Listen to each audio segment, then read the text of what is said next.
En Namibie, au moins 60 000 Herero et 10 000 Nama meurent entre 1904 et 1908 dans ce que les historiens qualifient de premier génocide du XXe siècle par le colonisateur allemand et par des officiers qu'on retrouvera ensuite à Auschwitz. C'est en 2021 que l'Allemagne a reconnu officiellement ce génocide. On en parle avec Slimane Zeguidour. Bonsoir. Bonsoir. Slimane, c'est la première fois que des commémorations ont lieu en Namibie. Pourquoi seulement maintenant ? Parce que la Namibie n'est indépendante que depuis février 1990. C'est un des plus récents pays indépendants. Donc jusque-là, c'était les Sud-Africains qui contrôlaient les archives, qui écrivaient l'histoire, les manuels scolaires, etc. Donc c'est parce que c'est une nation jeune qu'elle a décidé de commémorer ce qui est considéré, comme vous le disiez, comme le premier génocide, c'est-à-dire avec une volonté génocidaire d'exterminer toute une population, y compris les femmes, les enfants et les invalides. Un génocide en Namibie, donc, près de 40 ans avant l'Holocauste. Quelle est l'histoire de ce génocide ? Alors l'histoire, c'est d'abord la colonisation allemande. L'Allemagne est la dernière puissance européenne à venir coloniser l'Afrique, c'est-à-dire 1884. Bien après les Français, les Anglais, les Hollandais, les Espagnols, les Portugais et un peu avant les Italiens qui viendront plus tard en Éthiopie et en Somalie. Donc l'Allemagne elle s'installe au Togo, au Cameroun, en Tanzanie et en Namibie. Et c'est en Namibie qu'évidemment elle va mettre le maximum de colons, on arrive jusqu'à 50 000. Et ces colons ont besoin d'un concept qui sera développé par les nazis, c'est-à-dire l'espace vital. Donc refouler les paysans, les condamner leurs troupeaux à la soif et à la faim, et donc affamer des populations. Ces populations, bien évidemment, se révoltent, et la répression va être terrible lorsqu'en 1904, le général en chef des colons armés et de l'armée allemande en Namibie écrit noir sur blanc, pour la première fois, le mot est mis comme un ordre administratif, il faut exterminer ces populations. Donc il y a eu, vous le disiez, les Herero, 80% de la population Herero a été tuée et 50% des Nama.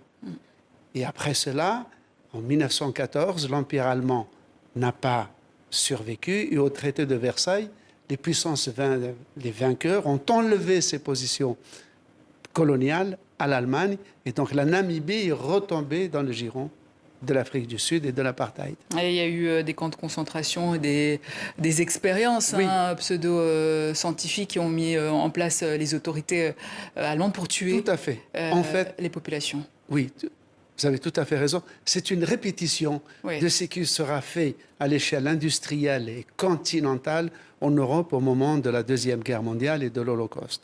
Donc c'est là qu'on fait les premières expériences scientifiques. C'est là aussi qu'on crée les premiers camps de concentration.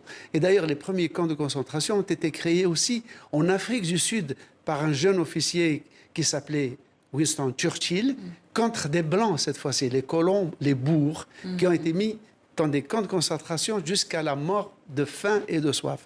Donc l'Afrique, la partie sud de l'Afrique, a été le laboratoire de ce qui sera gigantesque pendant la Seconde Guerre mondiale. Alors, Et des milliers de crânes ont été transportés en Europe pour études, parce qu'à l'époque, il y avait une pseudo-science qu'on appelait la phrénologie, c'est-à-dire l'étude de la forme du crâne, et soi-disant, selon la forme du crâne, on pouvait être une race inférieure, comme on disait, et c'est d'ailleurs dans ce moment-là en Afrique que les Allemands ont développé le concept de sous-homme, de race inférieure et de sous-homme. Il y a cette citation d'Aimé Césaire que vous me disiez tout à l'heure. Oui, alors Aimé Césaire, ça c'est après l'Holocauste des Juifs, la destruction systématique à l'échelle continentale des Juifs, mais aussi des tziganes, des homosexuels, des handicapés, des communistes. L'Allemagne, vous disiez pourquoi est-ce qu'on le célèbre seulement maintenant? Parce que l'Allemagne, et c'est tout à son honneur, a fait un tel retour sur elle-même, une telle reconnaissance de sa propre barbarie en Europe, qu'elle a d'une certaine manière laissé dans l'ombre ce qui s'est passé avant.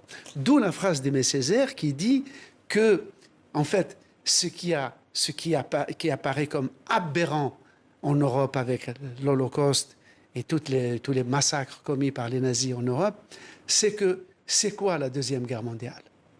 D'après Aimé Césaire, dans son discours sur le colonialisme, un petit livre très très dense, il dit, pour la première fois, des Européens blancs infligent à d'autres Européens blancs sur le territoire européen des Blancs des méthodes et des tortures qui étaient jusqu'ici exclusivement réservées aux Noirs, aux Arabes et aux Koulis. Les Koulis, ce sont les Hindous.